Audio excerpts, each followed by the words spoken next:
উপস্থিত আজকের বিদায় অনুষ্ঠানের সম্মানিত সভাপতি সাহেব, উপস্থিত শ্রদ্ধেয় শিক্ষক শিক্ষিকা মণ্ডলী, আমার সহপাঠী বন্ধুরা এবং উপস্থিত সুধীবৃন্দ, আসসালামু আলাইকুম।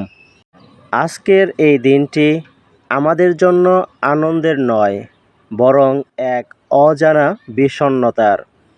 যে আঙিনায় দীর্ঘ কয়েক বছর কাটিয়েছি, আজ সেই পরিচিত মুখগুলো ছেড়ে যাওয়ার ক্ষণ উপস্থিত।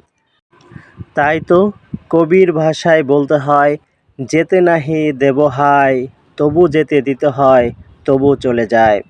হে শিক্ষক মণ্ডলী, আপনারা আমাদের শুধু পাঠ্য বইয়ের শিক্ষা দেননি, শিখিয়েছেন জীবনের মানে, কি করতে হবে জীবনে। আমাদের ভুলগুলোকে আপনারা শুধরে দিয়েছেন। ঠিক যেমনটা ছন্দের মাধ্যমে বলা যায়, অক্ষর চেনা হাতের ছোঁয়ায় জ্ঞানের প্রদীপ জেলে, মানুষ গড়ার কারিগর আপনারা মোদের হৃদয়ে রইলেন মেলে।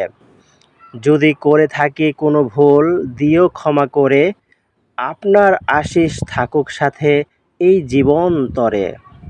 আমার প্রিয় সহপাঠীরা, বন্ধুরা, আজ আমাদের পথ আলাদা হয়ে যাচ্ছে। টিফিনের আড্ডা, বৃষ্টির দিনে এক ছাতার নিচে বাড়ি ফেরা, কিংবা খেলাধুলা, কত কিছুই না ছিল যা আজ স্মৃতি হয়ে গিয়েছে।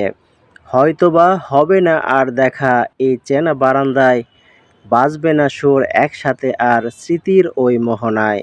বন্ধু তোরা থাকিস ভালো যেখানেই তোদের ঘর, মনে রাখিস এই বন্ধুদের করিস না কেউ পর। পরিশেষে বলতে চাই, বিদায় শব্দটা অনেক ছোট, কিন্তু এর গভীরতা অনেক বেশি। আমরা যেন এই বিদ্যালয়ের সুনাম বিশ্ব দরবারে ছড়িয়ে দিতে পারি, সেই দোয়া করবেন। আমাদের ভবিষ্যৎ চলার পথ যেন আলোকিত হয়। একটি কবিতার কয়েকটি লাইনের মাধ্যমেই আমি আমার বক্তব্য শেষ করতে যাচ্ছি। বিদায় মানেই শেষ নয়, এক নতুন শুরু করা। সাফল্যের ওই স্বপ্ন নিয়ে নতুন বিশ্ব গড়া। আসুক বাধা, আসুক ঝড়, রুখে দাঁড়াবো সব। হাসবো আবার প্রাণের স্কুল, কাটবে নীরবতার কলরব।